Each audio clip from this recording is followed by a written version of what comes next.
जय श्रीमान नारायण, जय श्रीमान नारायण, जय श्रीमान नारायण, जय श्रीमान नारायण, जय श्रीमान नारायण। लक्ष्मीनाथ समारंभा, लक्ष्मीनाथ समारंभा, नाथया मुनिमध्यमा, अस्मदाचार्य पर्यंताम वंदे गुरुं परंपरा, वंदे गुरु परंपरा।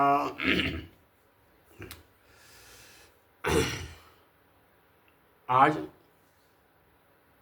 शनिवार के मंगलमय वेला में हनुमत चरित्र, हनुमत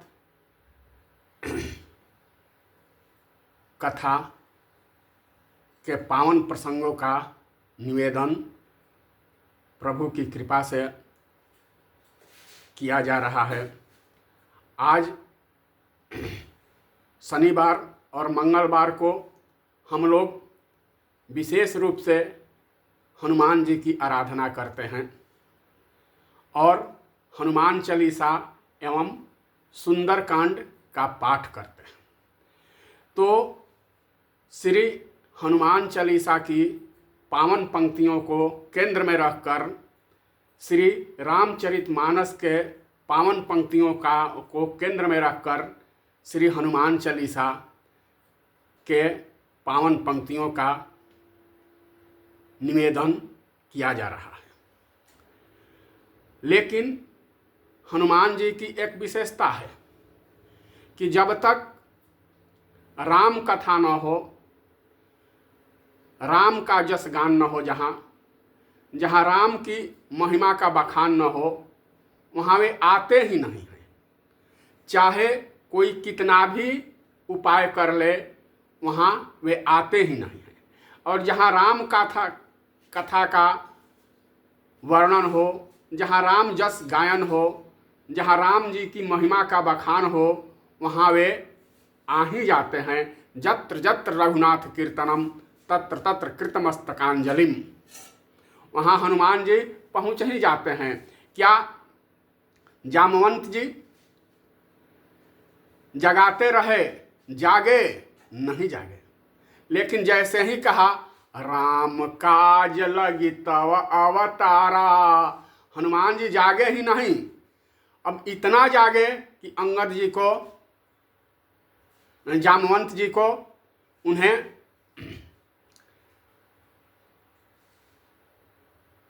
विनम्र करना पड़ा। तो हनुमान जी ऐसे आएंगे ही नहीं जहाँ राम कथा न हो, राम यश का वर्णन न हो, राम जी की महिमा का वर्णन न हो। तो श्री हनुमान चालीसा की पावन पंक्तियों के निवेदन के पूर्व एक राम जी का भजन, जो हमारे क्षेत्र का है, हमारी बोली का है, प्रातः स्मरणीय पूज्य गुरुदेव कभी कभी इस भजन का गायन किया करते हैं। कौन सा भजन है? कवना गुमान में भुलैला ये राघव जी, कवना गुमान में भुलैला, कवना गुमान में भुलैला ये राघव जी, कवना गुमान में भुलैला। बड़ बड़ जतन कैलन दशरथ कौशल्या, बड़ बड़ जतन कैलन दशरथ कौशल्या, तब उनकर ललना कहैला ये राघव जी, कवना गुमान में भुलैला, कवना गुमान में भुलैला ये राघव जी, कवना गुमान में भुलैला। बिन बोलावे मिथिला में आई के, बिन बुलावे मिथिला में आई के। क्या प्रभु राम के पास या अयोध्या में कोई निमंत्रण कार्ड गया था? तो बिन बुलाए मिथिला में आई के, अरे सेतिहा में सबके भेटैला ये राघव जी, कवना गुमान में भुलैला, कवना गुमान में भुलैला ये राघव जी, कवना गुमान में भुलैला। बक्सर में पहुँचे से पहले अवध में, अब विचार किया जाए रामचरितमानस या कहीं और, बक्सर में पहुँचे के पहले अवध में कवन पुरुषार्थ कमैला ए राघव जी, कवना गुमान में भुलैला, कवना गुमान में भुलैला ए राघव जी, कवना गुमान में भुलैला। सिद्धाश्रम बक्सर में आने के पूर्व कौन सा पुरुषार्थ कर लिए थे? राम को रामत्व प्रदान करने की प्रथम तीर्थ, प्रथम जगह तो बक्सर ही है, व्याघ्रसर ही है, सिद्धाश्रम ही है। इसलिए ताड़का के मरल अहिल्या के तरल, ताड़का के मरल अहिल्या के तरल, मिथिला के राह तब धैला ए राघव जी, मिथिला के राह तब धैला ए राघव जी, कवना गुमान में भुलैला।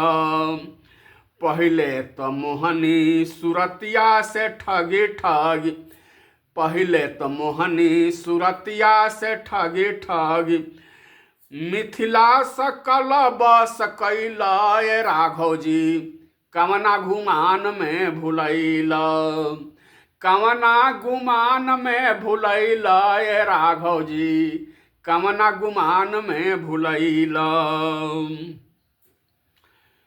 भइल कठोर फुलवरिया में जाके, भइल चकोर फुलवरिया में जाके, भइल चकोर फुलवरिया में जाके, सिया जी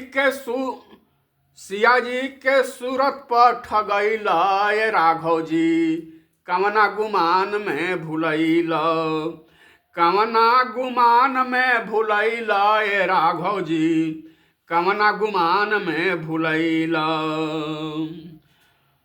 गोरी किशोरी श्री जनक लड़ैती के,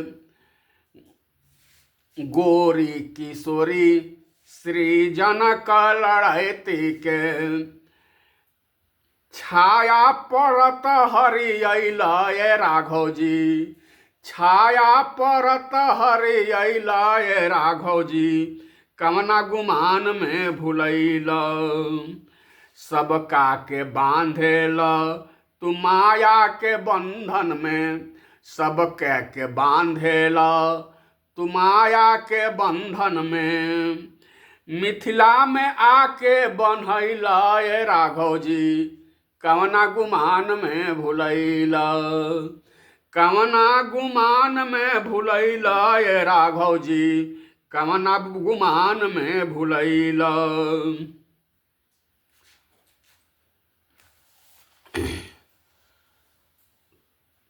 तब भजन के बाद कंचन बरन, आगे की पंक्ति है श्री हनुमान चालीसा की बड़ी ही सुंदर प्यारी पंक्ति है।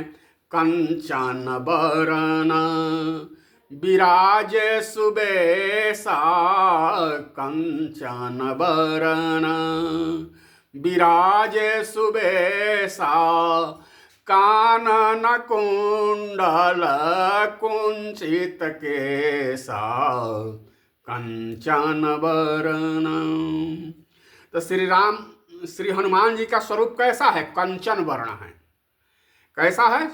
स्वर्ण शैलाभ देहम है, कनक बरन तन तेज विराजा हैं, कनक भूधराकार शरीरा।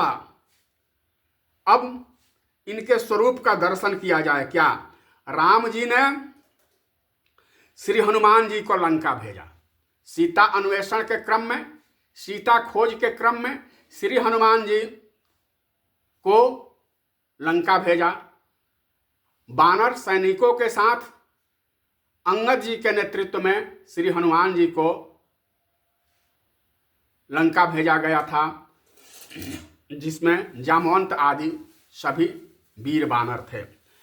तो अब प्रश्न उठता है कि हनुमान जी को ही लंका क्यों भेजा गया? संत लोग कहा करते हैं क्या राम जी को लगा कि श्री किशोरी जी प्रथम बार कुछ मांगी थी जिसको मैं दे नहीं पाया, प्रथम बार कुछ याचना की थी जिसको मैं दे नहीं पाया। क्या मांगी थी? स्वर्ण मृग। सीता परमा रुचिर मृग देखा, अंग अंग सुमनोहर भेसा। क्या मांगी थी? तो स्वर्ण मृग। सीता परमा रुचिर मृग देखा, अंग अंग सुमनोहर भेखा। रुचिर नहीं, परम रुचिर उनको लगा। तब सुनहु देव रघुबीर कृपाला, यह मृग कर अति सुंदर छाला। हे नाथ, इस मृगा का तो बड़ा सुंदर छाल है। तब सत्यसंध प्रभु बधि कर यही, आनहु चर्म कहति वैदेही। तब रघुपति ही जानत सब कारण, उठे हरस सुर काज समारन। तो श्री किशोरी जी प्रभु राम जी से प्रथम बार कुछ याचना की थी, कुछ मांगी थी, लेकिन भगवान उन्हें दे नहीं पाए। वह था स्वर्ण मृग। लीला के क्रम में इसके पहले ही श्री रामचंद्र जी इस माता जानकी को समझाते हुए सारी घटनाक्रम को बता दिए हैं क्या होने वाला है। क्या? तब रघुपति ही जानत सब कारण, उठे हरस सुर काज समारन। तो मांगी श्री सुनहु देव रघुबीर कृपाला, सुनहु देव रघुबीर कृपाला, यह मृग कर अति सुंदर छाला। सत्यसंध प्रभु बधि कर एही, आनहु चर्म कहति वैदेही। मानस में तो वध करने की बात कही गई है। सत्यसंध प्रभु बधि कर एही, आनहु चर्म कहति वैदेही। लेकिन गीतावली रामायण में इसे पालने की बात कही गई है। अगर यह मृग मिल जाता तो हम इसका पालन करते, इसका पालन किया जाए। जब भगवान ने बाण मारा तो उनका वह तो नीच मारीच निकला। बाण लगने के बाद वह स्वर्ण मृग तो था नहीं, वह तो माया मृग था, वह नीच मारीच निकला। भगवान ने कहा क्या बतावें किशोरी जी,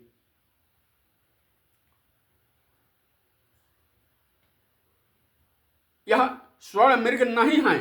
यह स्वर्ण मृग होता तो मैं जरूर लाता। तो जब हनुमान जी को देखा तो सोचा कि अब मैं असली स्वर्ण मृग को भेज रहा हूं।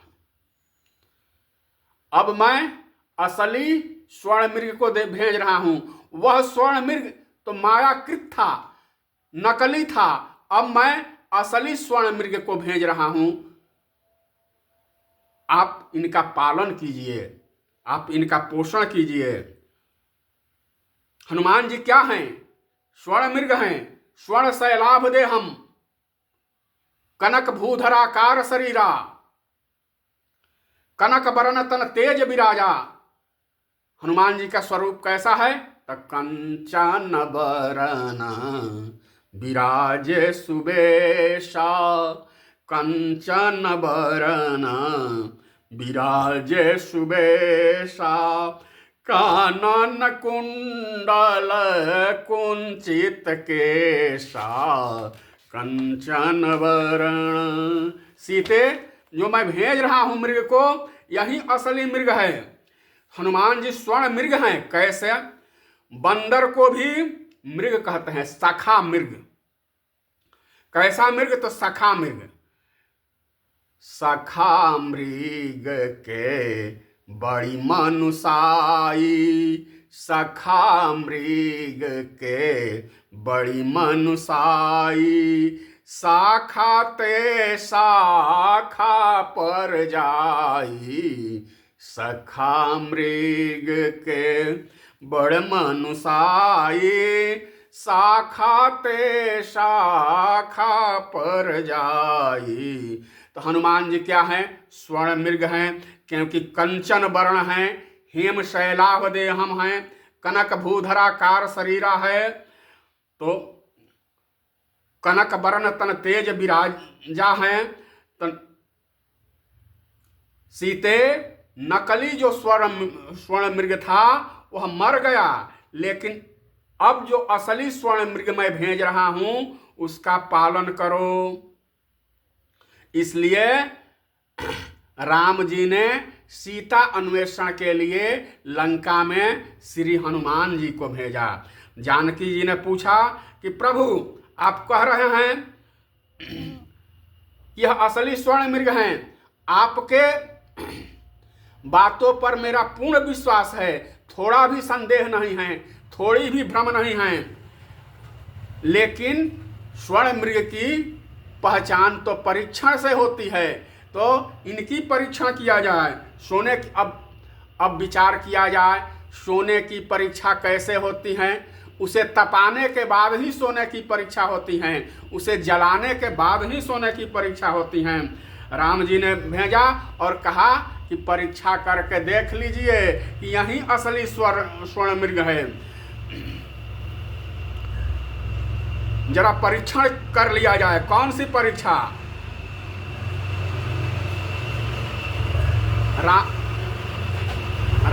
रावण की ये सोने की लंका है और हनुमान जी स्वर्ण मृग है। तो सोने की लंका है रावण की, और हनुमान जी सोने की स्वर्ण मृग हैं, हेम शैलाभ देहम है, कनक भूधराकार शरीरा है।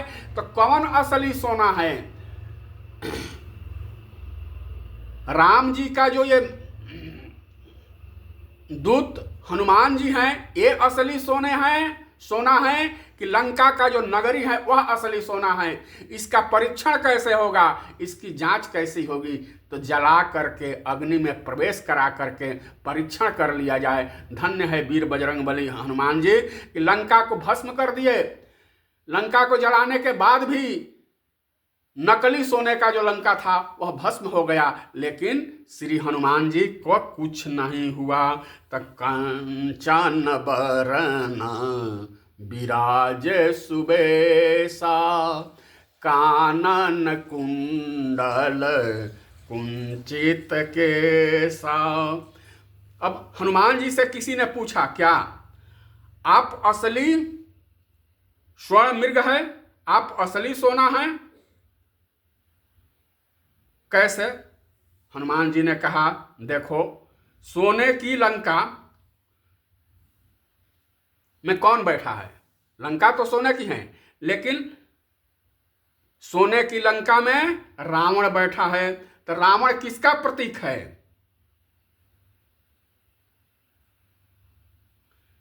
रावण को सभी हम किसका प्रतीक मानते हैं? रावण अभिमान का प्रतीक है। तो हनुमान जी का यह संकेत है कि जिस सोने में रावण बैठा हो, जिस सोने में वैभव का अभिमान बैठा हो, जिस सोने में ऐश्वर्य का अभिमान बैठा हो, जिस सोने में, सोना मतलब यहां संपत्ति भी, अभिमान हो, घमंड हो, वह तो कभी न कभी नष्ट होता ही है। चाहे व्यक्ति कितना भी ऐश्वर्यमान हो जाए, कितना भी वैभवशाली हो जाए, कितना भी संपन्न हो जाए, लेकिन उसके अंदर अगर रावण रूपी अभिमान आ गया तो उसका सोने का लंका कभी न कभी नष्ट होगा ही। इसमें कोई दो मत नहीं है, कोई दो राय नहीं है। इसलिए राम, अब ये तो सोने के लंका में रावण है, अब राम जी ने जो सोने का मृग भेजा है उसमें क्या है? तो जासु हृदय आगार, जासु हृदय आगार, बसहु राम सर चाप धर। उस मृग में श्री राम जी सीता समेत, लक्ष्मण जी के समेत धनुष बाण धारण करके वीरासन में हैं, वीर आसन मुद्रा में हैं। कोई राक्षस कुछ कर ही नहीं सकता। संत लोग इसका दूसरा भाव भी लेते हैं क्या? जासु हृदय आगार, बसहु राम सर चाप धर। हे प्रभु, हे नाथ, आप हमारे हृदय में निवास कर कीजिए, आप हमारे भीतर निवास कीजिए। चाप, धनुष और बाण को रख दीजिए, उसकी कोई जरूरत नहीं। आप हमारे भीतर निवास कीजिए। बाहर के जितने भी राक्षस हैं उसका तो मैं समाधान कर ही दूंगा, उसका तो मैं अंत कर ही दूंगा। तब बसहु राम सर चाप धर। अब जिस सोने में, जिस ऐश्वर्य में विनम्रता हो, राम हो, जिस ऐश्वर्य से, जिस वैभव से, जिस संपन्नता से, जिस पद और प्रतिष्ठा से राम कथा का प्रचार प्रसार होता हो, राम जस महिमा का प्रचार प्रसार होता हो, राम गुणगान का पठन पाठन होता हो, वह वैभव, वह ऐश्वर्य, वह पद प्रतिष्ठा में कभी कमी नहीं होने वाली है। तो कंचन बरन विराजे सुबेशा, कानन कुंडल कुंचित केसा। तो हनुमान जी सच्चे अर्थ में स्वर्ण हैं। उनकी छवि सबके मन को मोह लेती है। कैसे?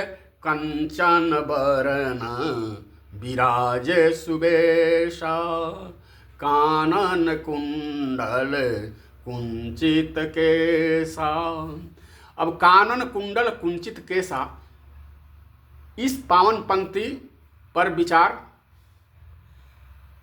अगले सत्र में होगा। तब तक के लिए विश्राम। जय श्रीमन नारायण, जय सीताराम भगवान, जय जय राधे श्याम। जय प्रभु, जय प्रभु, जय प्रभु, जय प्रभु, जय सीताराम, जय सीताराम, जय सीताराम, जय सीताराम।